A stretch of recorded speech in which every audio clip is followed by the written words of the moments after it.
Muy buenos días, soy el docente Andrés Riveros. Estoy esperando pues la llegada del estudiante Edwin del curso Administración Financiera, pero pues ya llevo esperando poco más de 10 minutos y no registra, no aparece el estudiante. Es por esa razón que he decidido realizar pues la presentación de las diapositivas que elaboré pues para él, que es el único estudiante que se encuentra matriculado en el curso de Administración Financiera IMPEC. Eh, Voy a iniciar con mostrando pues unas diapositivas, voy a mostrar unos conceptos clave y luego a continuación pues presento el texto que va a ser de apoyo para que él pueda desarrollar la actividad del paso número 2. ¿Sí? Unos conceptos claves para desarrollar la actividad del paso número 2 dentro de la plantilla de Excel, ¿cierto? Él tiene que desarrollarlo en la hoja paso 2 que se encuentra en la plantilla de Excel y procedo entonces a compartir la pantalla de mi computador.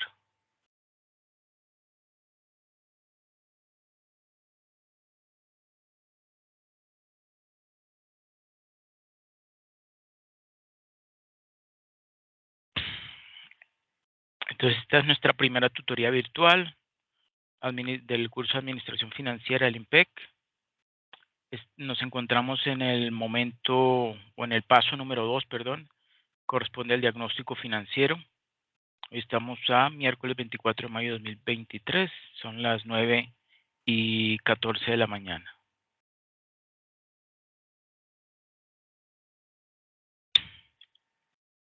Bueno, esta es como una agenda breve de los temas que vamos a tocar. Vamos a iniciar con la definición de algunos conceptos básicos como KTO, que significa capital de trabajo operativo, KTNO, que significa capital de trabajo neto operativo, activos operacionales netos, inductores de valor, EBITDA, que significa Earnings Before Interest, Taxes, Depreciation and Amortization, es decir, es la generación bruta de caja que genera la empresa con su operación, sin considerar pues otros tipos de ingresos o de ventas de activos.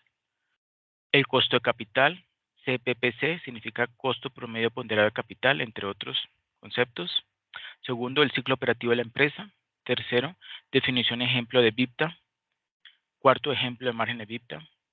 Quinto, productividad de capital de trabajo neto operativo y ejemplo. Sexto, productividad del activo fijo neto operativo. Séptimo, palanca de crecimiento.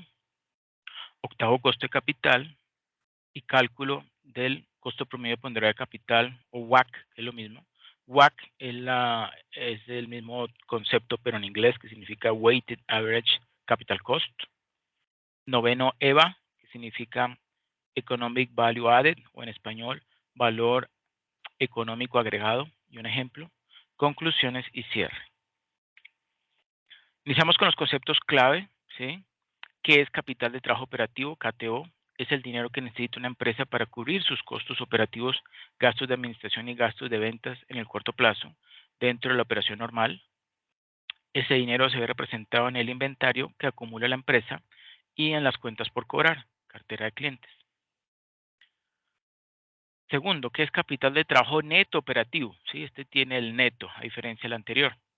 ¿Qué es? Es la diferencia entre ese anterior concepto, el capital de trabajo operativo, que la empresa necesita para operar, y la financiación que operativamente se consigue. Y pues algebraicamente corresponde a el capital de trabajo operativo, que es la suma del inventario, más las cuentas por cobrar, que es precisamente los ingresos que tiene la empresa producto de su operación, de sus ventas y digamos lo que vende, que es el inventario, para el caso de una empresa comercializadora.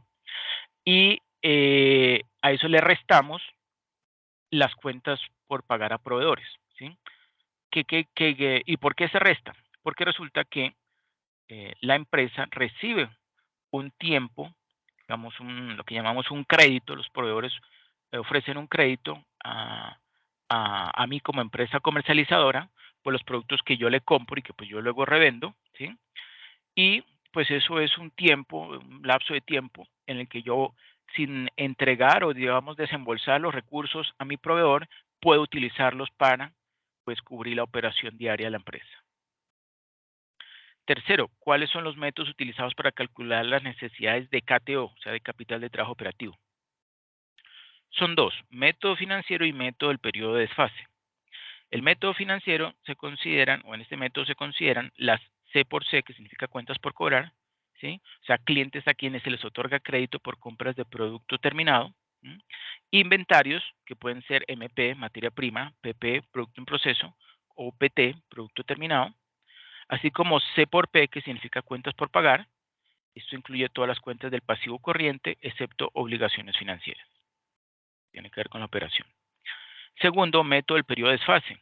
Consiste en determinar la cuantía de los costos de operación y gastos de administración. Estos recursos deben ser invertidos en la empresa, ya sea con aportes propios o externos. Cuarto, ¿qué son activos operacionales netos? Que denominamos AON. Es la suma del KTNO, o sea, el capital de trabajo neto operativo, como dije anteriormente, la sumatoria de cuentas por cobrar de clientes, más inventarios, ¿sí? Inventario pues de producto terminado, más C por P, que significa cuentas por pagar, proveedores, más valor de mercado de los activos fijos de operación, ¿sí? Porque estos son activos operacionales netos. Entonces, a diferencia del KTNO, le vamos a sumar también el valor de mercado de los activos fijos de operación, o sea, todos esos activos, maquinarias, no sé, y maquinarias, elementos de carga, bueno, todos esos elementos activos fijos que yo necesito para poder llevar a cabo la operación de la empresa, ¿sí? Equipo de oficina también, equipo de cómputo, todo eso corresponde a activos fijos de operación. Esos son los activos operativos netos. Aquí podemos observar el ciclo operativo de la empresa, ¿sí? El ciclo operativo de la empresa empieza aquí en la parte inferior, inicio del ciclo, con que o va directamente al momento cero, que es la compra de materia prima. Digamos, inicia con la compra de materia prima. Luego, esto es una empresa, supongamos que es manufacturera. La empresa compra la materia prima, ¿sí? Y eso, digamos, lo almacena, esa materia prima, ¿sí? Transcurre un periodo de transformación de la materia prima en producto terminado, esto es en días, este lapso de tiempo que transcurre es en días, ¿sí? Donde pasamos la materia prima, ¿sí? A el producto en proceso y al producto terminado, ¿sí? Ya teniendo el producto terminado se vende, ¿sí? Y pues transcurre un periodo de cobro de las cuentas por cobrar. Supongamos que la empresa vende todo a crédito. Entonces, pues todos esos productos que la empresa fabricó, entonces, como los vende a crédito, no va a recibir inmediatamente el pago, sino que va a transcurrir unos días, ¿sí? Y, digamos, ese es el periodo de tiempo en que esas cuentas por cobrar, que en términos contables lo registro en cuentas por cobrar, se van a convertir, ¿sí? Se van a, digamos, a saldar em, con el efectivo. Y obviamente observamos aquí en esta última línea, digamos, en este eje, lo que es el momento de recuperación total de las cuentas por cobrar.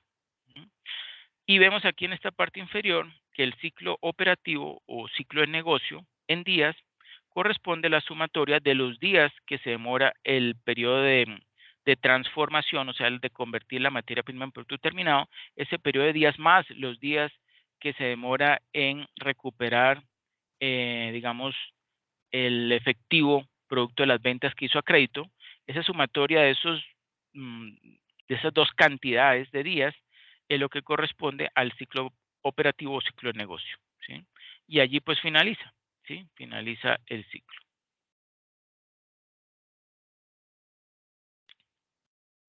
Continuamos con los conceptos claves. Quinto, que son inductores o generadores de valor, son indicadores que poseen una relación causa-efecto con la generación de valor en la empresa y permiten apreciar de manera más adecuada su desarrollo, como por ejemplo el EBITDA, que vimos que es la generación bruta de caja, ¿sí? Em, margen EBITDA es la relación entre el EBITDA, esa generación bruta de caja, y las ventas, ¿sí? Por eso se llama margen, porque es la relación entre esos dos cuentas, ¿sí? Que son el EBITDA y las ventas. Entonces, si vemos y si queremos aumentar nuestro margen de EBITDA, pues tenemos que obviamente aumentar el EBITDA, ¿sí? Y supongamos que mantenemos igual las ventas, ¿m? Para poder aumentar el cociente que sería el margen de EBITDA. Pero también podríamos, pues si es posible, manteniendo igual el margen de EBITDA, pues reducir el monto de las ventas, ¿sí? Es otra forma, pues también de aumentar ese margen de EBITDA. La productividad del capital de trabajo neto operativo.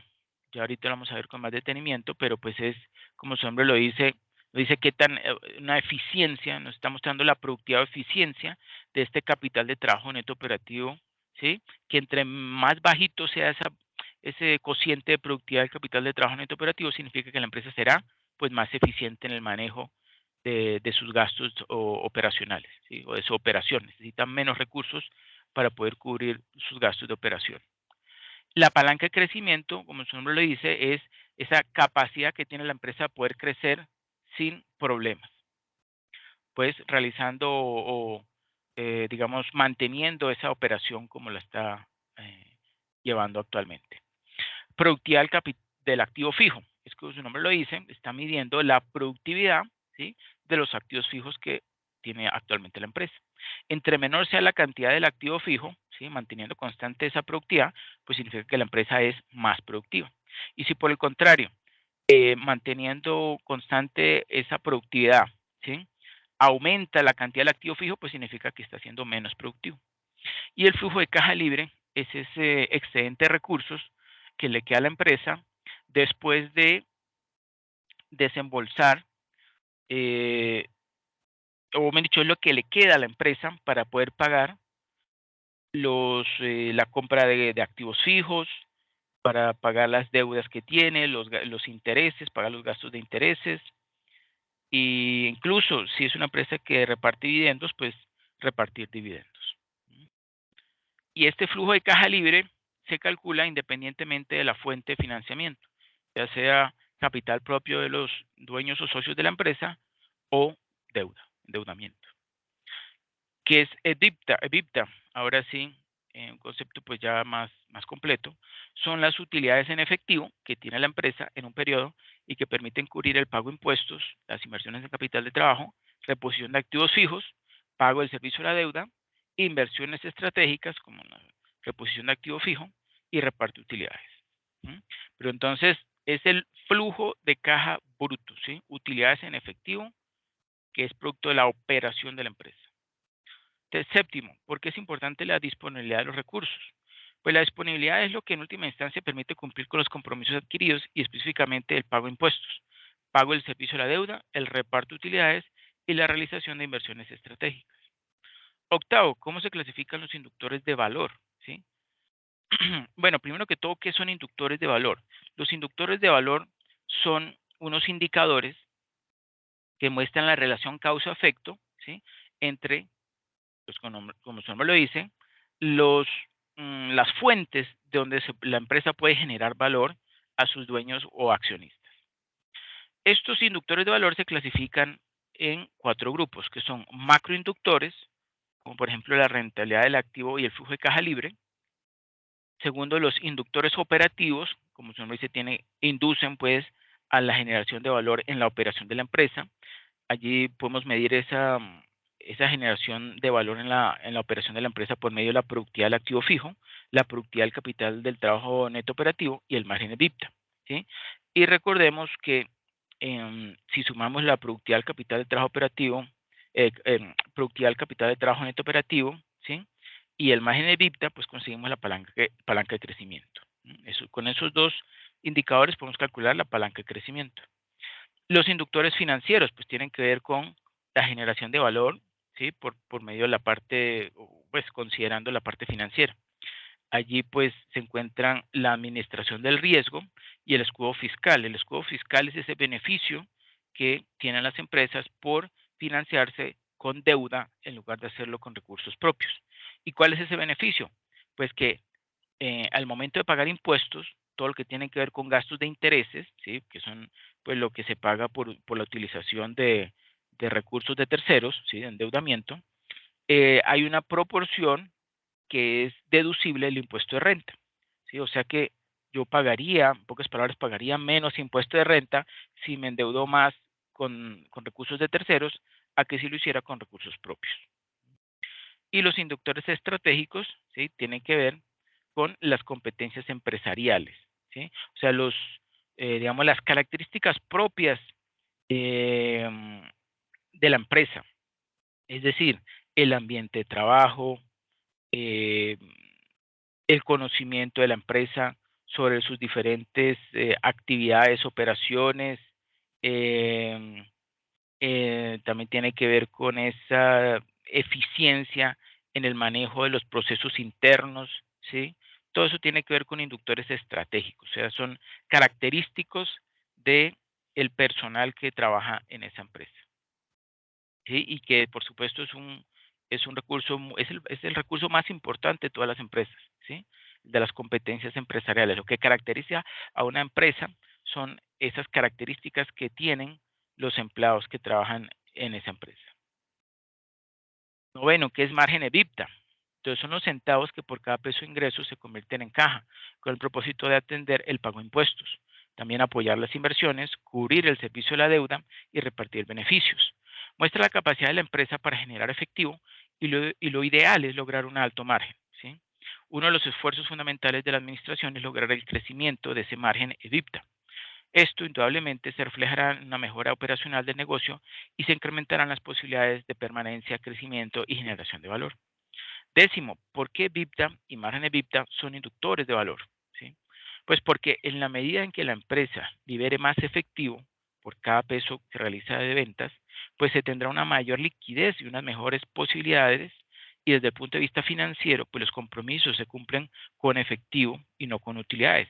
Por eso es mejor analizar o considerar, ¿sí?, el flujo de caja libre, o sea, lo que realmente le está quedando a la empresa libre, y no en términos contables, que es lo que se ha reflejado en las utilidades, ¿sí? Bueno, ¿qué es el EBITDA nuevamente? Entonces es el beneficio operativo que se calcula antes de descontar. Bueno, esto ya es un poco más contable, antes de descontar las depreciaciones y amortizaciones, y por lo tanto, si se quisiera hacer explícito en el estado de resultados, este adoptaría la siguiente forma. Es una fórmula, ¿sí? Ventas menos costo de ventas, o sea, sin considerar depreciaciones ni amortizaciones. Con eso obtengo el resultado bruto o utilidad bruta. Si esa utilidad bruta o resultado bruto le resto los gastos de administración y ventas, ¿sí? Mm, perdón. eh, no, qué pena, le sumo. Pena con ustedes.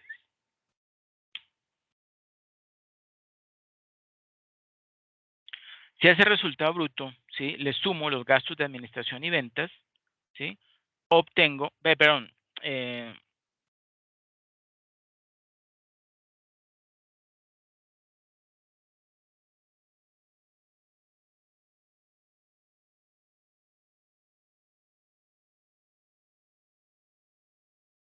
sí, está bien, le sumo los gastos de administración y ventas, ¿sí? Eh, obtengo el EBITDA y luego al EBITDA, ¿sí?, si le restara, ojo, si le restaran las depreciaciones y amortizaciones, ¿m?, obtendría el resultado operativo. ¿Ok? O sea que el EBITDA se encuentra entre el resultado bruto y el resultado operativo, ¿sí? Simplemente que al resultado bruto le sumo, si le sumara los gastos de administración y ventas, obtendría el EBITDA, ¿sí? Y si luego le resto los gastos de depreciación y amortización, obtendría el resultado operativo. Al aislar las depreciaciones y amortizaciones del costo de ventas y los gastos de administración y ventas, quedarían los costes y gastos que implican desembolso efectivo. Y por lo tanto, EBITDA podría definirse como la diferencia entre los ingresos o ventas y los costos y gastos que implican desembolso de efectivo. Estos últimos se denominan costos y gastos en efectivo o costes y gastos vivos. Por lo tanto, ventas, ¿m?, menos costos y gastos en efectivo, ¿sí?, me daría el EBITDA, y cuando a ese EBITDA le resto la depreciación,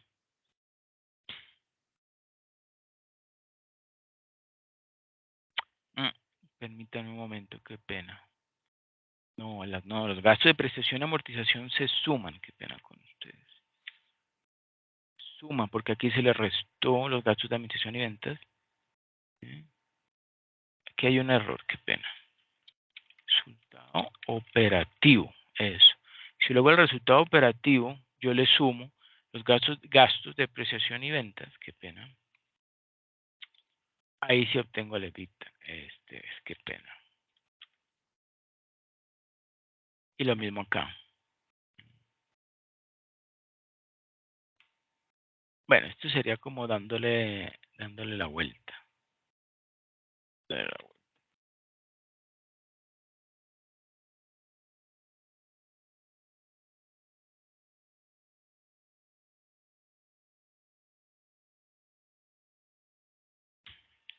Restando, ¿no?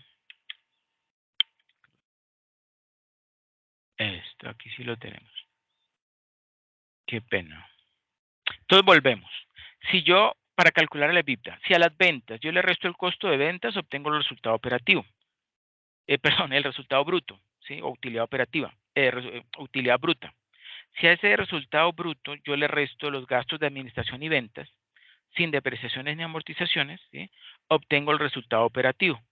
Y cuando tengo este resultado operativo, si yo a eso le sumo los gastos de depreciaciones y amortizaciones, obtengo el EBITDA, ¿sí? Porque recuerden que estos gastos de depreciación y amortizaciones no son salidas de dinero, que en términos contables sí son, pero en términos, digamos, dentro del flujo de caja libre, no son salidas efectivas o reales de dinero. Entonces, por eso se lo sumo, para poder pues, conocer realmente cuál es ese EBITDA. Y pues replanteando, digamos, en otra forma ese EBITDA, podemos también expresarlo como las ventas menos costos y gastos en efectivo. Eso me daría, eso me da el resultado operativo. Y luego a ese resultado operativo le sumo los gastos de depreciación y ventas. Y obtengo ahí sí finalmente el EBITDA.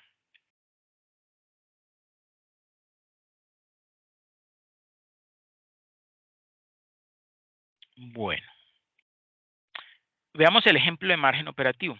Suponga que la empresa Supermarket arrojó en los 2 últimos años los siguientes resultados. En el año 2021 realizó unas ventas en miles de dólares de 100,000, ¿sí? 100,000 dólares. Y en el 2022 aumentó a 125,000, es decir, hubo un porcentaje de incremento del 25%. El resultado operativo, ¿sí? O sea, la utilidad operativa fue de 30,000 dólares en el 2021 y de 39,000 dólares en el 2022. Es decir, hubo un porcentaje de incremento del 30%, ¿sí? ¿Cómo se obtuvo? Pues el incremento entre 30,000 y 39,000 es de 9,000. Y si yo a 9,000 lo divido entre 30,000, pues eso me da 30%. ¿Eso qué significa? Desde el punto de vista de la gestión gerencial y asumiendo que las ventas se comportaron según lo presupuestado, los números permiten afirmar que desde el punto de vista operativo su desempeño fue muy bueno. Claro, y le aumentó un 30% la utilidad operativa, ya que operó lo que se denomina el apalancamiento operativo, ¿sí? El apalancamiento operativo, puesto que el crecimiento de la utilidad operativa, que fue el 30%, fue proporcionalmente mayor que el crecimiento de las ventas, ¿sí? Que fue del 25%, o sea, un poco menos. O sea, el crecimiento de las ventas fue inferior al crecimiento de la utilidad operativa. Eso significa, ¿sí?, que el margen operativo debió aumentar, ojo, debió aumentar en 2022 en relación con 2021. Efectivamente, así fue, pues pasó del 30% al 31,2%, aumentando en 1,2%. ¿Mm?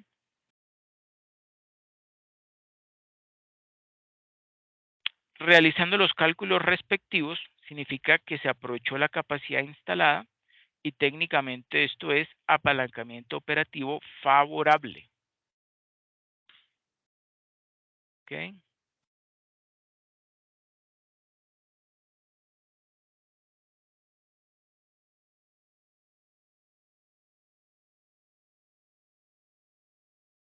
Bueno, voy a, pues, a mencionarlo, aunque no está ahí escrito. Si yo quisiera saber cuál fue mm, el margen operativo en el año 2022, ¿sí? El margen operativo lo obtengo de dividir el resultado operativo o utilidad operativa entre el monto de las ventas, ¿sí? Es decir, si yo 39,000 lo divido entre 125,000, eso me va a dar, perdón, 31,2%, ¿sí? Entonces, pues para que se sepa de dónde salió este margen operativo del año 2022, ¿sí? Que es de 31,2%. Es producto o resultado o cociente más bien de dividir 39.000 entre 125.000, 31,2%. En cambio, el del 2021 fue el 30%, que pues sencillamente lo vemos, es la división, es el cociente entre 30.000 y 100.000, ¿cierto? Bueno, ahora continuando ese ejemplo, veamos el margen EBITDA, ¿sí? Suponga ahora que los cargos por depreciaciones y amortizaciones de la empresa registrados en su cuenta de resultado, o más bien en su estado de resultado, fueron de 16 millones en cada año. Con esta nueva información puede calcularse el EBITDA y observarse en qué proporción se incrementó en 2022. Entonces vemos aquí que las ventas, al igual que en el anterior ejemplo, para el 2021 fueron de 100.000, el 2022 fue de 125.000, es decir, con un incremento del 25%. El resultado operativo o utilidad operativa fue en el año 2021 de 30.000, en 2022 de 39.000, es decir, un porcentaje de incremento del 30%. El margen operativo, que ya dijimos es el cociente de dividir 30.000 entre 100.000, 30%, y el cociente entre 39.000 y 125.000 es 31,2%. Si luego consideramos los gastos de prestación y amortización, que fueron en ambos años de 16.000, ¿sí? Ya con eso podemos calcular el EBITDA, ¿sí? Recuerden, el EBITDA es la suma del margen operativo, ¿sí? Más los gastos de prestación y amortización. En este caso, pero la sumatoria del resultado operativo más el gasto de prestación y amortización. En este caso, 30.000 más 16.000 me da 46.000 para el año 2021. Y para el año 2022, 39.000, que es el resultado operativo, más 16.000, que son gastos de prestación y amortización, me da 55.000. Y si vemos, al pasar de 46.000 a 55.000, un porcentaje de incremento del 19,6%. Si calculamos el margen EBITDA, que es la relación entre el EBITDA y las ventas, es decir, si dividimos 46.000 entre 100.000, pues nos da 46%. Y si para el año 2021 y para el año 2022 sería 44%, que es el cociente entre el EBITDA del 2022, que es 55.000, y las ventas del 2022, que fueron 125.000, ¿sí? 44%, es decir, que se redujo ese margen EBITDA, ¿sí? Entonces vemos allí que el EBITDA es el resultado que realmente se gestiona, creció en menor proporción que las ventas, lo que implica que el margen EBITDA debió disminuir, lo cual efectivamente sucedió, ¿sí? ¿Por qué? Porque pasó del 46%, ¿sí? Que lo vemos allí, en 2021, a 44% en el 2022. Eso significa que en relación con el año anterior, la empresa está recibiendo 2 centavos menos por cada peso vendido, ¿sí? Porque acuérdense que este es porcentaje, ¿cierto? O sea, dividido entre 100. 2 centavos, ¿sí? Menos en 2022 respecto del 2021. Productividad del capital de trabajo neto operativo, que se denomina PKTNO. Es un inductor operativo que mide la eficiencia con que la gerencia de la empresa está aprovechando los recursos comprometidos en capital de trabajo para aumentar las ventas y es igual a capital de trabajo neto operativo sobre ventas, donde KTNO, capital de trabajo neto operativo, es igual a cuentas por cobrar más inventarios más cuentas por pagar a proveedores. Se interpretaría como los recursos que debe tener la empresa de sus propias fuentes en el capital de corto plazo para poder generar ventas. La eficiencia en la administración del capital de trabajo neto operativo se consigue con el mayor volumen de ventas posible, con el menor recurso invertido, o dado el menor recurso invertido. Tomando la información del año 2018, ¿sí? Este es similar al anterior, pero pues con años diferentes, 2018, sobre la estructura de capital de trabajo de las empresas A y B del siguiente cuadro, se deducen los siguientes indicadores de productividad de capital de trabajo, ¿sí? Entonces, calculamos productividad del capital de trabajo neto operativo de la empresa A como el cociente entre el capital de trabajo neto operativo, ¿sí? Que es 295, que lo vemos aquí en la tabla, 295, dividido entre 1.000, que fueron las ventas en el año 2018, ¿sí? Para la empresa A. Y para la empresa B, la productividad del capital de trabajo neto operativo, ¿sí? Que está pues aquí en color azul y que corresponde también del año 2018, ¿sí? En este caso da 14%. ¿Y dónde sale ese 14%? Pues dividir 140, que es el capital de trabajo neto operativo, entre las ventas del 2018, que fueron de 1000, 140 entre 1000 nos da 14%. ¿Eso qué significa? Al comparar esos dos resultados, 29,5% productividad capital de trabajo neto operativo en la empresa A respecto de 14% que nos da la productividad del capital de trabajo neto operativo de la empresa B. Vamos a suponer que las dos empresas son similares, es decir, tienen una operación similar, su tamaño es similar y se encuentran en la misma industria o sector económico y sí, son comparables. Entonces, en este caso, la empresa A es más ineficiente que B en la medida en que para operar requiere más capital de trabajo por peso vendido. O podríamos decirlo de otra forma, la empresa B es más eficiente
70, que es el mismo EBITDA, ¿sí? Que estaría en el año 2, que es el mismo del año 1, porque pues, supongamos que no quiere crecer. Si a 270 yo le resto 144, entonces el resultado, la diferencia sería 126, que sería